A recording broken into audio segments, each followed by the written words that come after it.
Salut à toutes et à tous, bienvenue dans le bocal local. D'ici quelques minutes, nous parlerons bande dessinée avec... on va en parler d'ailleurs d'ici quelques instants avec José La Huerta pour le 9e salon du disque et de la bande dessinée. Ça se passe à la MPT Jean Moulin le week-end prochain. Sur ce plateau, nous recevrons également un auteur sartois, Ronan Toulouat, pour le tome 2 du Roi des Ribauds, sorti aux éditions Achilleos. Samuel Chauveau de la librairie Bulle nous rejoindra également pour les nombreuses dédicaces qu'il organise au mois de mars. De la musique avec Étienne Carvelat de la MJC Plaine du Ronceret pour Galette Partie 2.0. On parlera de photos également avec les photographiques. Et puis la compagnie d'improvisation Tic Tac d'Impro sera au Barouf le 25 février. Nous les recevrons sur ce plateau. On terminera avec de la danse contemporaine. Vous l'avez compris, ce bocal local sera danse ce soir.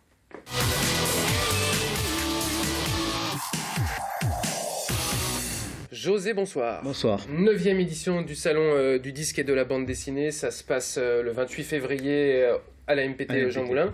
Juste avant, le 26 février, vous organisez un concert avec deux groupes. La MPT Jean Moulin, Dynamique dans les quartiers sud. Également, c'est le cas aussi pour la MJC Plaine du Ronceret. Salut Étienne. Salut Julien. La Galette Partie 2.0. Ouais, on est dans le futur. On est dans le futur avec des groupes sartois. Enfin, pas que. Pas que. Il y a Nantais aussi, me semble-t-il. Nantais, ouais. Il y a deux Nantais. Galette Partie 2.0, on est sur du vinyle. Exactement. Le salon du disque et de la bande dessinée, on est aussi sur du vinyle, José ? Bien sûr, pas que du vinyle. Il y a pas du que CD du aussi. Ah, il y a du CD, d'accord. Il y a du CD aussi. Le vinyle qui, enfin, vous êtes pas sans le savoir, qui a un regain d'intérêt de la part des personnes qui aiment la musique.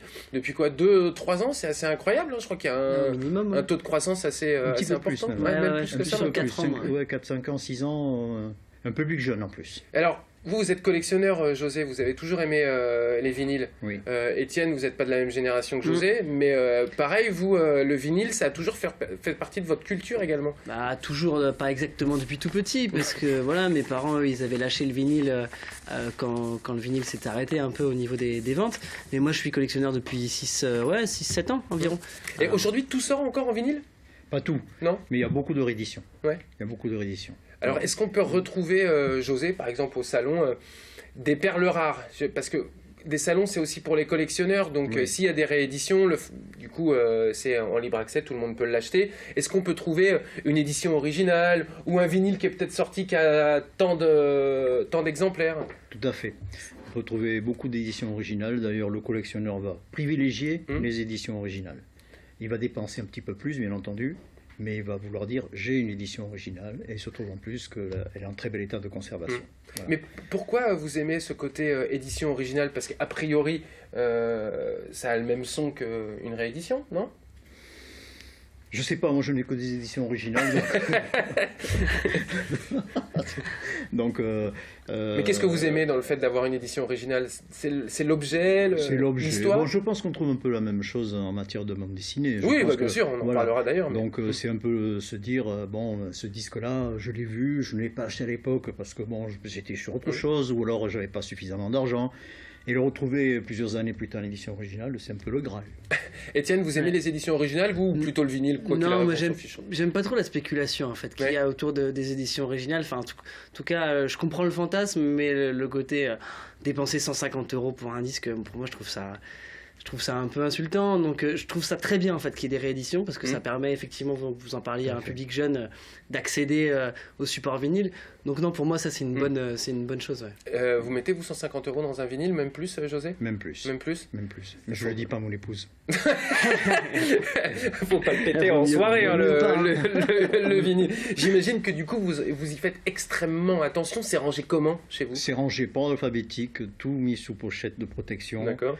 Et pour ceux que je retrouve... C'est un peu la pharmacie du oui, c'est un peu ça d'ailleurs. Ouais. J'ai même une machine à nettoyer assez performante qui, pour certains disques, on le retrouve dans des états poussiéreux ou, je ne vais pas dire un peu vieux parce que la machine ne répare pas, mais elle nettoie de manière très très efficace.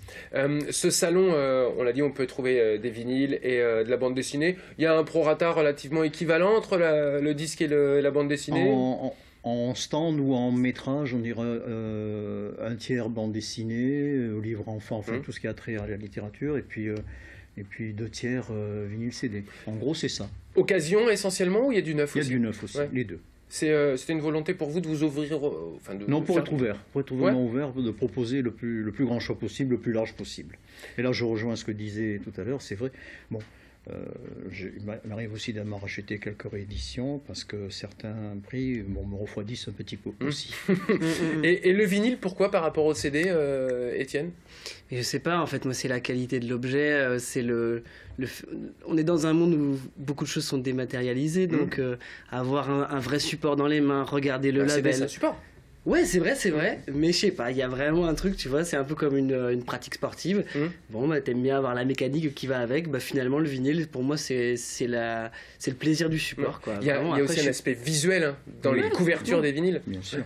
Ouais, complètement. Et il y a des pochettes de vinyle qui sont faites par des dessinateurs de bande dessinée. Oui. Donc ça fait un lien entre les deux passions. Samuel Chauveau qui va nous rejoindre d'ici quelques minutes de la librairie Bulle sera d'ailleurs au salon du disque. Il y a une dédicace de prévue avec un auteur. Avec un auteur, Salcedo. Un auteur jeunesse. Un auteur, je pense qu'il est aussi bien jeunesse que grand public, que public plus mûr. Le 28 février, donc c'est le salon. On vient acheter, qu'on soit collectionneur ou simplement amateur de musique, des vinyles et des BD d'ailleurs. 2 jours avant, je me suis posé la question, José, ça fait quoi, 2-3 ans que vous organisez un concert Non, ça fait 6 ans. Ah mais 6 ans, c'était pendant le salon, non ? Non. Ça a toujours été avant ? Ça a toujours été avant. Ah d'accord. Pour des raisons purement matérielles, d'organisation, c'est-à-dire qu'on organise toujours le vendredi, parce que le samedi, on prépare la salle, on la met en configuration pour accueillir les exposants. Ouais. Donc le 26 février, 2 concerts, on est dans du rock. Oui, du rock blues. Rock blues pour Grizzly Factory. C'est ça. Vous nous présenter rapidement ce groupe, Grizzly José ? Factory, c'est un groupe... on est revenu un petit peu à ce qu'on a fait il y a 2 ou 3 ans. C'est un groupe local, des copains qui ont maintenant la cinquantaine bien tassée, qui se sont dit pourquoi pas on ne reprendrait pas nos instruments et puis on ne rejouerait pas la musique qui nous plaît, le rock blues. Et ce qu'on peut dire sur Grizzly Factory, c'est qu'ils font des reprises... que je recommande. Années 70 plutôt. Années 70. Bon, je les ai vus sur une reprise de I Wanna Be Your Dog des Stooges qui est vraiment très très très bien faite, ou le My Guitar de Zappa. C'est-à-dire il passe vraiment de trucs un peu vraiment rock avec les Stooges à une musique un peu plus élaborée de Frank Zappa. Je pense qu'on l'a, les Stooges.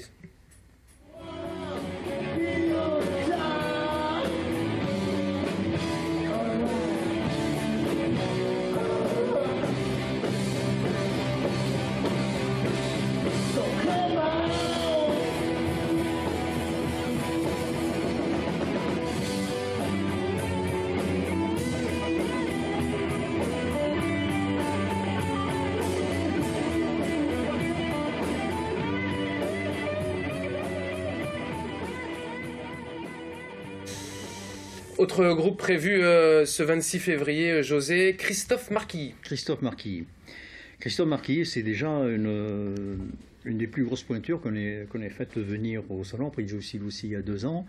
Alors Christophe Marquis, il est originaire de la région lilloise. Il avait fondé un groupe qui s'appelle... il a fait déjà le premier groupe dont je ne me souviens plus le nom, mais il a fondé un groupe dans les années 80 qui s'appelle le Stocks, qui avait sorti 3 albums. Un premier album live qui avait très bien marché, un deuxième album éclat de rock et un troisième album qui s'appelle tout simplement 3. Du rock blues, des compositions originales aussi. Et, il y a eu une première dissolution du groupe, après il a fallu attendre le début des années 80 pour que ce groupe se reforme, avec des tournées aux États-Unis, et puis on va dire un fait d'armes, si on peut dire ça comme ça. En 2003, ils ont assuré la première partie de la tournée des stades de Johnny Hallyday, par exemple. D'accord. Donc, ça marchera jamais, ça. Johnny Hallyday, ça marchera jamais. Ça marchera jamais. Bon, ils ont essayé. Bah oui, c'est pas mal. C'est un beau fait d'armes quand même, faire la tournée des stades de Johnny Hallyday.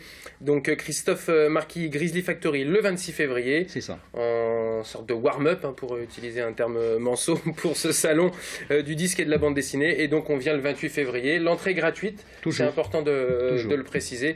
On vient faire ses emplettes, donc BD rare, disque vinyle rare ou neuf, réédition. Ce sont des exposants professionnels également? Non, il y a aussi des amateurs. Des amateurs. Alors il n'y a pas que du disque rare, il y a également il y a de tout. Le panel est vraiment très large. À partir de quelle heure on peut venir au salon? Alors, c'est ouverture au public à 9h, mais comme tous les ans, on sait que les plus acharnés seront là un peu avant. Eh oui, parce qu'il faut choper la perle rare. Ils vont chercher, je vais essayer d'arriver avant les autres. Et puis c'est le chineur. Hein. Ouais, c'est ça. La brocante, quoi. Ouais, c'est ça, ouais, comme à la brocante. Ouais.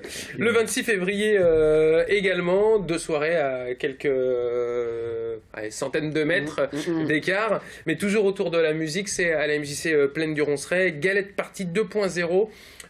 C'est du vinyle aussi là parce que je vois Aune, on est sur du vinyle aussi. Alors là on est uniquement on a une petite entrée sur des machines électroniques, mais sinon toute la soirée en fait se passe sur vinyle. Et cette année le fait qu'on voulait ouvrir un petit peu et pas non plus se contenter à faire que du disque, que du vinyle. Aune étant le nouveau projet de Acné, donc Simon Carbonel, qui a un projet de machine électronique et qui a un projet. C'était à la Galerica il y a pas très longtemps, il y a 10 jours là. Ouais, c'est ça. Et d'ailleurs, c'était complet, c'était hyper bien. Donc, on s'est dit que Aune, ça pouvait permettre de faire le bon warm-up, quoi, le bon échauffement de début de soirée. Avec des esthétiques différentes, hein, d'ailleurs, pour cette soirée. On n'est pas que dans l'électro, ou que dans la funk, ou que dans la soul, puisque justement, on a Aune où on est dans la musique électronique, on va dire ça comme ça. Et puis, on a le bal funk, I Feel Good, la compagnie Engrenage. Là, on n'écoute pas que de la musique, on est amené à danser aussi. Exactement. En fait, ça part... c'est-à-dire que c'est un danseur qui fait partie de la compagnie Engrenage et qui emmène le public au fur et à mesure de l'ambiance, de l'énergie qui monte, vers des pas de funk. Et ça finit en gros flash mob avec tout le public. Mais voilà, ça peut être rigolo, c'est une bonne tentative. Sachant en plus qu'on va avoir un son quadriphonique, ce qu'on n'a jamais fait en fait à la MJC Ronceret. On a 4 enceintes dans chaque angle de la salle de concert. Donc on aura tout ce qu'il faut en basse, tout ce qu'il faut en aigu. On pourra en profiter, quoi. On pourra en profiter. Voici quelques images du bal funk I Feel Good.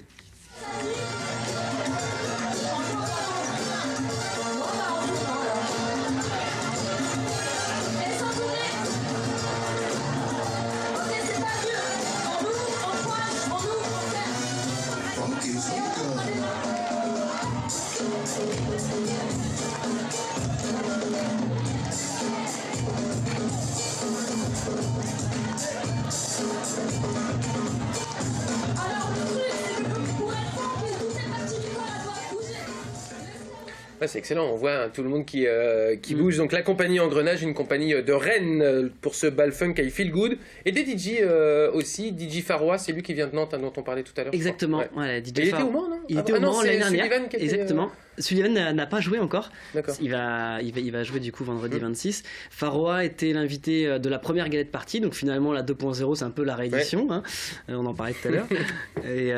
et Faroa qui est vraiment le monsieur de la musique funk dans la région ouest et voilà, créateur du magasin le disquaire Oneness avec Abou Bakar à Nantes. Donc c'est vraiment quelqu'un de pointu, de super sympa, qui donne beaucoup. Il fait partie de la compagnie Engrenage aussi. En fait, voilà, c'est ça. Il fait le DJ pour la compagnie et puis après, du coup, il sera en solo dans la soirée.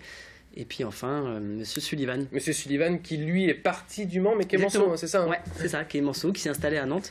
Et on est dans quelle esthétique là aussi? Là, ça va être house, disco, funk. On va finir sur une ambiance bien festive. Et puis surtout, on va manger des galettes. Manger des galettes. Ouais, exactement. Je voudrais pas qu'on oublie aussi un illustrateur sartois qui franchement fait des dessins d'une qui sont très beaux, de deux qui sont souvent très drôles, c'est Perinan. Exactement. Perinan qui est un artiste issu des Beaux-Arts au Mans, et donc il est venu faire le montage de l'exposition hier après-midi à la MJC et c'est juste magnifique, quoi. Moi je devais rentrer manger chez moi ce midi, finalement je suis resté manger à la MJC parce que j'ai regardé toutes ces c'est pas des toiles, c'est sur du papier. Tout est en cadre, sous verre, c'est d'une précision ultime. Ça fait penser à de la BD, des personnages de BD avec des mots en anglais qui ressortent. C'est vraiment un super beau boulot. Beaucoup de personnages qui sont sous les traits des animaux, souvent. Oui. Animaux, aspirine, Enfin, il a tout un délire. Il y a un univers assez particulier, que ce soit en noir et blanc ou que ce soit en couleur d'ailleurs. C'est vraiment de la fiction accessible à tout le public. Oui, c'est très beau. Perinan, donc à découvrir lors de cette Galette Party 2.0 à la MJC Plaine du Ronceret dans les quartiers sud au Mans le 26 février. C'est ça. 20h, donc c'est 6 € en prévente. Et j'insiste là-dessus, c'est pas le tarif réduit, c'est bien en prévente, donc c'est pour tout le monde. Et jusqu'à la veille, donc du coup, et puis après ce sera 9 € sur place.